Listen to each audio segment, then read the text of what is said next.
Carwin, are these just for show, or can I have one? Let's roll. Appreciate you guys for being here.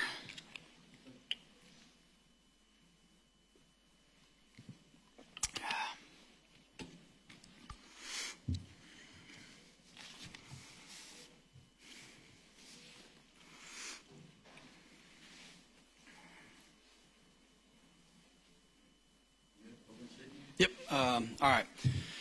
Once again, like previously said, thank you guys all for being here. I really appreciate it. You know, obviously it's a time and commitment out of y'all's day to cover this football team and to cover this league, and I want y'all to know how much I appreciate that. With that being said, obviously, you know, this is a disappointing loss. It's certainly not up to our standard as an organization and as a football team. You know, I think top to bottom, you know, there's what I told the team is we are not going to be in the business of pointing the finger. There was a lot that went on in this game in all three phases that we have to be better at as a team. And certainly, you know, we have to be able to run the ball more effectively on offense. Defensively, we got to get off the field. Special teams can't have penalties. We've got to be detailed in our coverage. So, you know, obviously this was really disappointing. But one thing that I do want to say, and I'd be remiss if I didn't, is how much I believe in this football team and the players that we have in this locker room.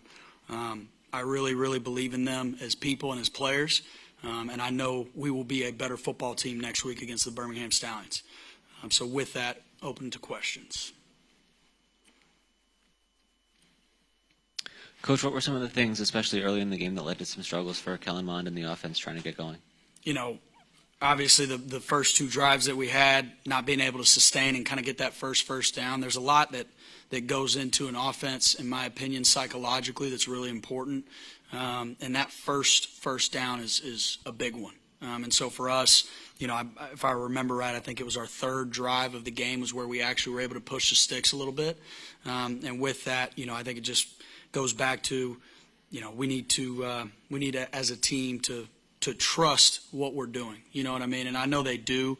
And then with that, you know, we got to put them as coaches in good positions to where they can execute and make plays. You know, so with that, I think it was just inconsistency. You know, it's really tough when you're starting your opening drive. You know, when a sack occurs, you know, that kind of puts you behind the sticks, and then from there you kind of have to dig your way out. So, you know, I can do a lot to get them in rhythm earlier, and that's something we'll be better at. Why did you want to go to Jarrett Guarantano when you did, and what did you get out of that move? You know, with that, you know, I told both quarterbacks I'm really, really proud of Kellen. I'm really, really proud of JG. And, you know, at that point in time in the game, you know, I felt like it was in our best interest as a team to roll with JG, see if we could catch a spark. And in certain ways we did, but, you know, overall it wasn't enough. And I don't put that on JG alone. Obviously, that starts with the coaching staff, myself, and then the whole offense, you know, overall. But that was the thought process behind that decision. Here's one for you, Coach. So with only a 10-game season, how do we plan on improving communication? Communication as in player to player or player to coach, coach to coach? Both. Let's go player to player, coach to coach, all throughout internal. Absolutely. You know, I think the first thing that goes into it is, you know, you have to make sure you're over-communicating. And I don't believe in there being a such thing as quote-unquote over-communicating within each side of the ball, making sure we're all on the same page. You know, and a lack of communication or a lack of enough communication kind of led to a couple issues that we had in the second half.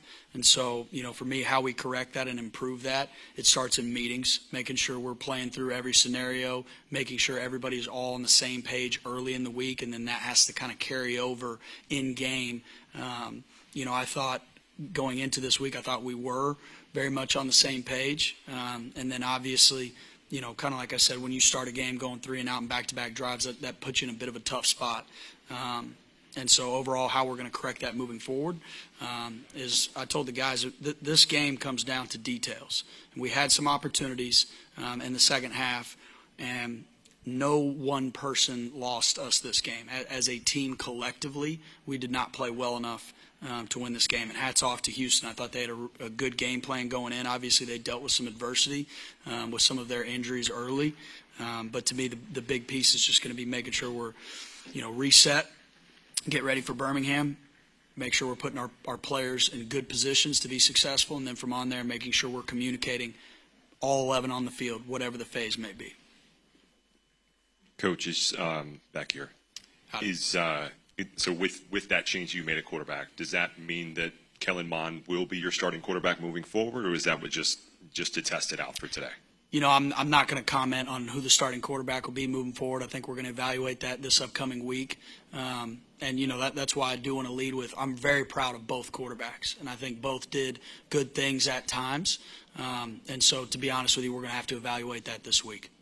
And as you guys move forward, are there, you know, you said from top to bottom that you want to see improvement from the guys.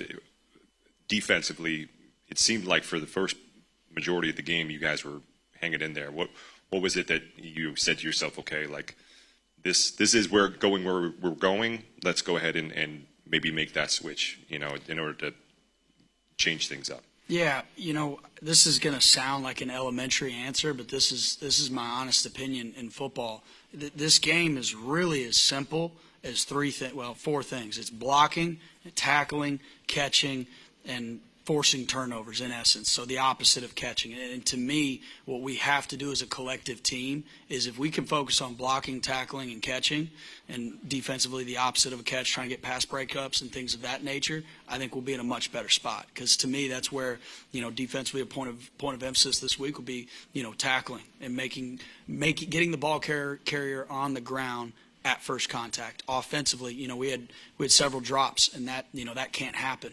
And so to me, it really, you know, we need to focus on the fundamentals. And that's going to be something that will be a big point of emphasis going into this upcoming week. Coach, I wanted to ask you for your comment.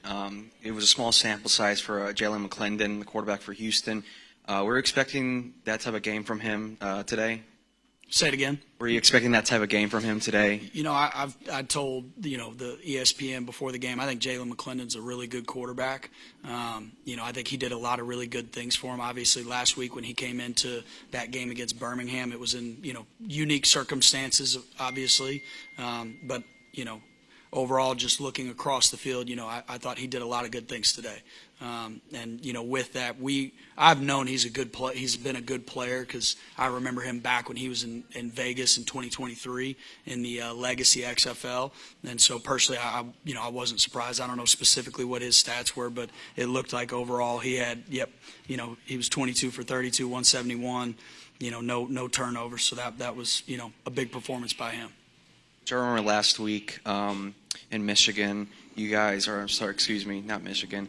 Last week, you guys really established the running game. What were some difficulties that, from your end, that showed up today? You know, I think, you know, for us, it comes down to execution.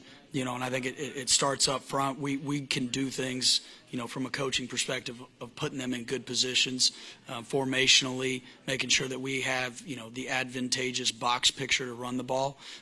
But, you know, as always, I'm going to say this, the buck stops with me first and foremost, and I have to do a better job of putting our players in a position to be successful.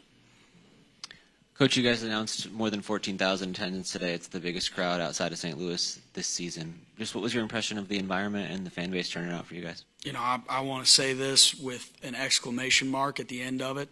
I'm very, very proud of our fan base, and it breaks my heart that we couldn't deliver them a win, you know, especially after being on the road 4 weeks in a row, coming back home for our first home game, Game 5. You know, it breaks my heart that we weren't able to deliver a win for them. And I really, really appreciate their support and the whole city, you know, coming out and attending this game. And they have my word on this. We will be better moving forward. You know, and I'm really excited to get back here in 2 weeks. So I really appreciate the fan base. It's a different kind of environment when you go on the road and you have to deal with opponent fan bases and the heckling and, you know, all of that. And so it was really, really nice and refreshing. You know, I was very, very pleased and proud of our fan base. And so, you know, like I said, I really wish we could have delivered them a home win this week, but we'll be better moving forward. And I want them to keep believing and keep coming back out to games in the future. And what did it mean to you and to the team to have Coach Wade out there getting involved in some stuff with you guys pregame? Man, that meant everything. You know, I love Coach Wade with all my heart. It was awesome, I think, for the team to be able to, you know, get to see him. I really appreciate him coming out. And that was a real special moment for me, and I know for our football team, because we really adore Coach Wade.